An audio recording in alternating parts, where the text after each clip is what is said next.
1985 میں ایک تربیتی فائٹر طیارے کی اڑان کا قصہ۔ فریڈ کے سپرد طیارے کی ساری ذمہ داریاں تھیں۔ وہ طیارے کے فیول تک کا حساب رکھتا تھا اور اسے یہ معلوم رہتا تھا کہ طیارہ کس وقت کہاں پرواز کر رہا ہوگا اور ہمیں اپنے فضائی دشمنوں سے کیسے بچنا ہے۔ وہ دشمن حقیقی نہیں تھے بلکہ انہی کی طرح سے پرواز کرتے تھے اور ایک دوسرے پر مصنوعی فائرنگ کرتے تھے۔ پیراشوٹ سے فضا میں چھلانگ لگانے کا بھی تجربہ انہیں پرواز کے دوران حاصل ہوتا تھا۔ فریڈ ایک دانا و بینا نیویگیٹر تھا اور اس کی دلی خواہش تھی کہ وہ کسی طرح سے تنہا طیارے کو اڑائے، لیکن عمر کی قید اس کے آڑے آتی تھی۔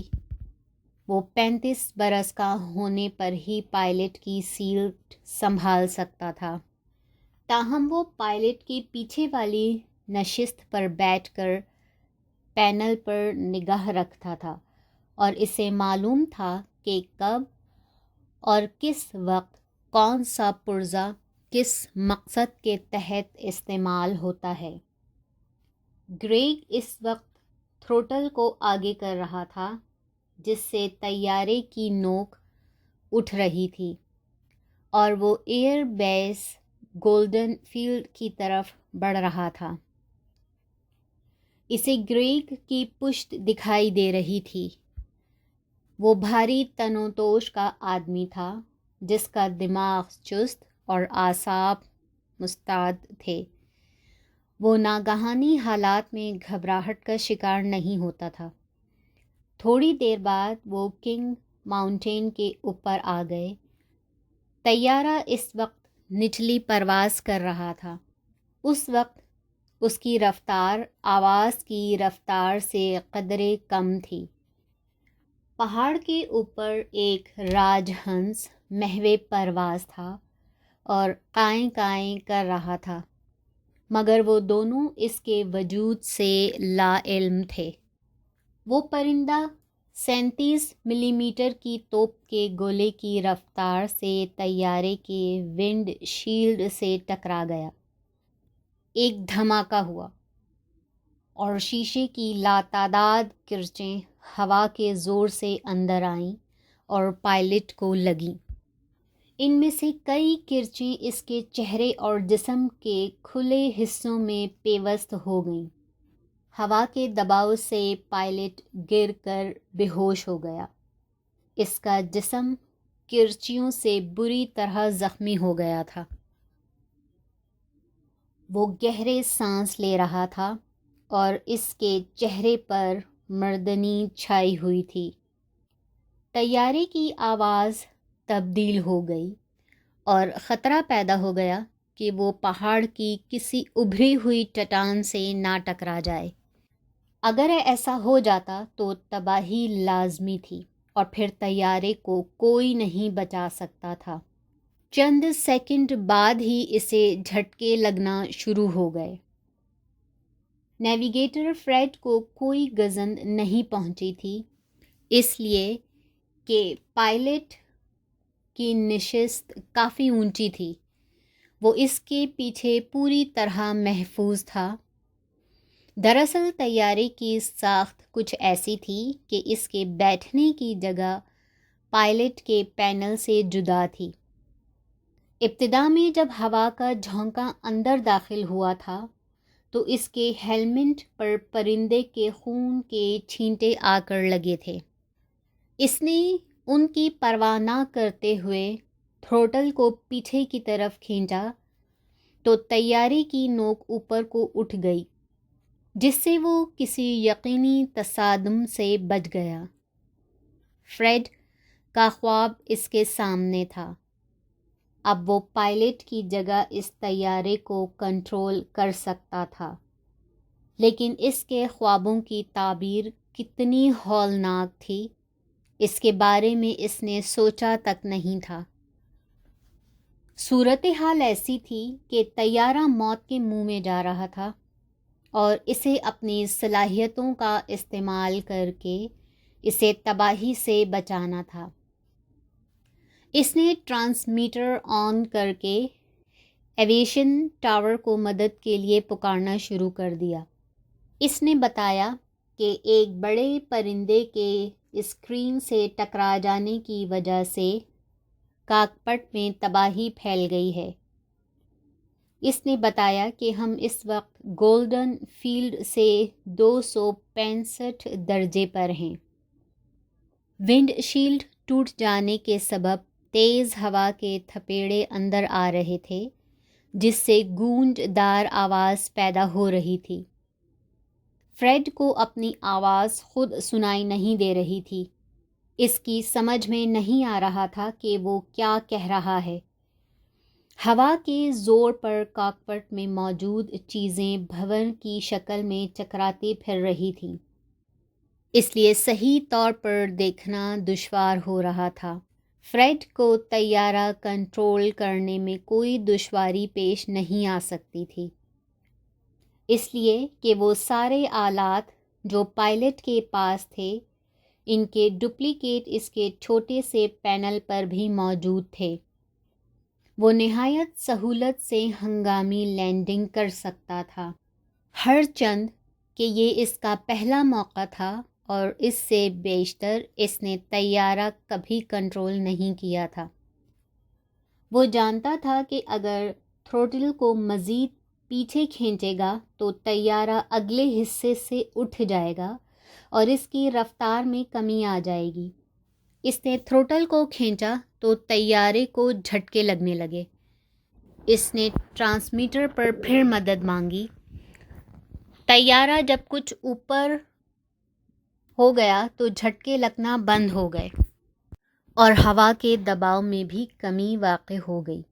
پھر اس کی ہیڈ سیٹ میں سے آوازیں آنے لگیں۔ اس نے سیٹ کو آن کیا اور مائک پر بولا، گریگ، کیا تمہیں ہوش آ چکا ہے؟ مجھ سے بات کرو۔ مگر ایک ہلکی سی کرہ کے سوا کوئی آواز نہ آئی۔ ممکن ہے وہ ہوش میں آ چکا ہو، لیکن ابھی بولنے کی سکت نہ ہو، اس کی توانائی ختم ہو چکی ہو۔ فنگو 45 تاریکی میں چنگھاڑتا ہوا مغرب کی سمت جا رہا تھا، جہاں گولڈن فیلڈ ایئر بیس واقع تھا۔ اس کی آنکھوں کے سامنے بہت سے ڈائل چمک رہے تھے۔ اس نے بلندی بتانے والے آلے آلٹی میٹر کی طرف دیکھا۔ طیارہ اس وقت 5000 فٹ کی بلندی پر تھا۔ اس کی بلندی ہموار کرنے کے لیے اس نے تھروٹل کو آگے دھکیلا تو اس کی بلندی کم ہو گئی اور وہ ہموار سطح پر پرواز کرنے لگا۔ اس وقت طیارے کی رفتار 290 میل فی گھنٹے تھی۔ اگر طیارے کی رفتار یہی رہتی تو اس کا فیول تقریباً 1.5 گھنٹے مزید چل سکتا تھا۔ مگر پھر اس کے بعد کیا ہوگا؟ گریگ کی کرسی جس پر وہ بیٹھا تھا ایک بٹن دبانے سے اچھل کر فضا میں جا سکتی تھی اور اس میں لگا ہوا پیراشوٹ کھل کر اسے بحفاظت نیچے اتار سکتا تھا۔ گریگ کس حالت میں تھا یہ اندازہ لگانا دشوار تھا۔ اگر وہ ہوش میں آ بھی جاتا تو اپنی سیٹ کو فضا میں نہیں لے جا سکتا تھا، اس لیے کہ اس کے پیراشوٹ کی ڈوریاں خراب ہو چکی تھیں۔ وہ چاروں طرف بکھری پڑی تھیں، اس لیے کہ ہوا کے دباؤ نے انہیں منتشر کر دیا تھا۔ بہرحال کچھ بھی ہو، فریڈ اس طیارے اور اس کے پائلٹ کے ساتھ رہنا چاہتا تھا، اس لیے کہ وہ معاون تھا اور اس کی معاونت میں طیارے سے وفاداری بھی شامل تھی۔ وہ زندگی کے آخری لمحات تک طیارے کے ساتھ رہنا چاہتا تھا۔ وہ چونکہ مذہبی رجحانات رکھتا تھا، اس لیے اپنے اور اپنے خاندان کی سلامتی کے لیے دعائیں مانگنے لگا۔ اپنی دعاؤں میں اس نے گریگ کو بھی شامل کر لیا۔ وہ اپنے اور گریگ کے بچوں کو یاد کر کے خدا کو ان کا واسطہ دینے لگا۔ اے خدا، ہماری مدد فرما، ہمارے حال پر رحم فرما، ہمیں زندگی عطا کر۔ اس کے بعد وہ انٹرکام پر بار بار گریگ سے رابطہ قائم کرنے کی کوشش کرنے لگا، مگر دوسری طرف سے کوئی جواب نہیں آ رہا تھا۔ وہ اس سے چند فٹ کے فاصلے پر تھا، مگر اس کے باوجود بہت دور۔ وہ اپنی نشست سے اٹھ کر اسے مخاطب نہیں کر سکتا تھا، اس لیے کہ طیارہ سنبھالے ہوئے تھا۔ اس کی تھوڑی سی عدم توجہی کی بنا پر کچھ سے کچھ ہو سکتا تھا۔ فریڈ کے پینل پر مددگار آلات لگے تھے، مگر ان میں لینڈنگ گیئر یا پہیوں کو روکنے والے ہک نہیں تھے۔ اس لیے فنگو 45 لینڈنگ کے وقت کیسے رکے گا، وہ اس سے واقف نہیں تھا۔ کوئی معجزہ اس کا ساتھ دے تب ہی وہ اور فنگو 45 محفوظ رہ سکتا تھا۔ دفعتاً اگلی سیٹ میں حرکت ہوئی۔ اس نے اس طرف نگاہ ڈالی تو معلوم ہوا کہ گریگ اپنی سیٹ سے اٹھنے کی کوشش کر رہا ہے۔ اس کا مطلب یہ تھا کہ اسے ہوش آ چکا ہے۔ گریگ، گریگ، وہ اپنے ہیڈ سیٹ میں چیخنے لگا، پہیوں کو باہر نکالو ورنہ ہم فنگو 45 کو لینڈ نہیں کر سکیں گے۔ اسے امید تھی کہ گریگ جب ہوش میں آ گیا ہے تو پھر اس کی ہدایت پر عمل بھی کر ڈالے گا اور ان کے بچنے کی امید ہو جائے گی، لیکن جب اس نے گریگ کو دوبارہ اپنی سیٹ پر گرتے دیکھا تو اس کا دل ڈوب گیا۔ گریگ پوری طرح سے ہوش میں آ چکا تھا، لہٰذا اس نے اپنی توانائی کو مجتمع کیا اور ایک بار پھر کھڑا ہو گیا۔ فریڈ کا دل تیزی سے دھڑکنے لگا۔ وہ پھر دعائیں مانگنے لگا۔ اس نے تھروٹل کو ہمواری سے تھام رکھا تھا تاکہ طیارے کی پرواز یکساں اور توازن رہے۔ وہ اب نہ تو اٹھ رہا تھا اور نہ اس کی نوک کا رخ زمین کی طرف تھا۔ 10 منٹ مزید گزر گئے۔ یہ 10 منٹ اسے 10 صدیاں لگ رہی تھیں۔ وہ امید و بیم کی کشمکش میں مبتلا تھا، اس لیے کہ گریگ اپنی نشست سے اٹھ رہا تھا اور گر رہا تھا۔ وہ اٹھتا تھا تو لہرا کر گر پڑتا تھا۔ اس کی جسمانی توانائی ابھی نہیں لوٹی تھی۔ ہلکی سی آواز آئی اور پینل پر لگا ہوا اسکرین روشن ہو گیا۔ اس پر لکھا ہوا تھا، لینڈ گیئر، پہیے باہر نکل چکے ہیں، دونوں پر سمٹ گئے ہیں اور فنگو 45 کی رفتار گھٹ کر 230 میل فی گھنٹہ ہو چکی ہے۔ شکر ہے خدایا، اس نے خلوص دل سے کہا۔ گریگ، تم نے کام کر دکھایا، تمہیں واقعی ہوش آ گیا ہے، تمہارے حواس جاگ گئے ہیں۔ اب ہم حفاظت سے لینڈ کر لیں گے، تم پریشان نہ ہو، میں سب کچھ سنبھال لوں گا۔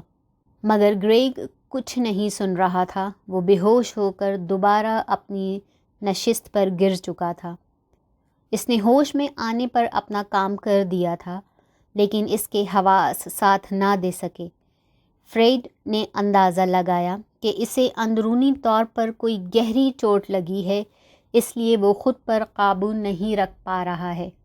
اس کے ہیڈ سیٹ میں ہلکی سی سرسراہٹ ہوئی اور پھر ایئر ٹریفک کنٹرولر کے کسی افسر نے کہا، فنگو 45، ہم نے تمہیں اپنی اسکرین پر دیکھ لیا ہے، تم کس مسئلے سے دوچار ہو؟ ٹریفک کنٹرولر کے خاموش ہوتے ہی فریڈ بولا، فنگو 45 ایک بڑے پرندے کے طیارے سے ٹکرا جانے کی وجہ سے ونڈ اسکرین ٹوٹ چکی ہے اور پائلٹ بے ہوش ہو گیا ہے۔ چند لمحوں تک خاموشی طاری رہی۔ اس کے بعد دوسری طرف سے کہا گیا، فضا میں چکر کاٹتے رہو، ہم ایک طیارہ تمہاری مدد کے لیے روانہ کر رہے ہیں۔ وہ سر ہلا کر رہ گیا۔ کافی دیر انتظار کے بعد ہیڈ سیٹ میں ایک آواز آئی، ہیلو فینگو 45، میں فینگو 44 سے بول رہا ہوں، میں نے تمہیں دیکھ لیا ہے۔ وہ C4 طیارہ تھا جسے میجر بل ملر چلا رہا تھا، جس کے ساتھ نیویگیٹر مائیکل میگرے بھی تھا۔ بل بولا، فریڈ، تمہارے طیارے کی ظاہری حالت تو درست معلوم ہوتی ہے، پہیے نکلے ہوئے ہیں اور پر بھی سمٹ چکے ہیں۔ ونڈ شیلڈ میں بنے ہوئے سوراخ سے فریڈ نے دیکھا ایک فینٹم طیارہ 50 فٹ کے فاصلے پر اس کے طیارے کے ساتھ اڑ رہا ہے۔ فینگو 45، اگر تم میرے پیچھے پیچھے چلے آؤ تو میں تمہیں ماؤنٹین ہوم لے جانا چاہتا ہوں، جہاں تم حفاظت کے ساتھ لینڈ کر سکو گے۔ فریڈ جانتا تھا کہ وہ ایئر فورس کے ایک ہوائی اڈے کا نام لے رہا ہے جس کا رن وے بہت لمبا ہے اور وہاں حفاظتی اقدامات کی فراوانی ہے۔ وہ گولڈن فیلڈ سے 50 میل جنوب میں تھا۔ ٹھیک ہے راجر 44، میں تمہارے ساتھ چلنے کو تیار ہوں۔ میرا خیال ہے کہ اب ہمیں اپنی بلندی مزید کم کر دینا چاہیے، فریڈ نے جواب دیا، اور پھر وہ ٹوٹا پھوٹا ہے۔ پائلٹ کا طیارہ فینگو 44 کی نگرانی میں بحفاظت رن وے پر اتر گیا۔ ابتدائی امداد دینے والوں نے گریگ کو بے ہوشی کی حالت میں اتارا اور اسے اسپتال پہنچایا گیا۔ ڈاکٹروں نے انتھک کوشش کے باوجود اسے بچایا نہ جا سکا کیونکہ دماغ میں بہت زیادہ خون بھرتا چلا گیا تھا۔ آج بھی جب فریڈ پائلٹ سیٹ پر بیٹھتا ہے تو اس دن کے مناظر نظروں میں گھوم جاتے ہیں جب موت نزدیک آ کر پلٹ گئی تھی۔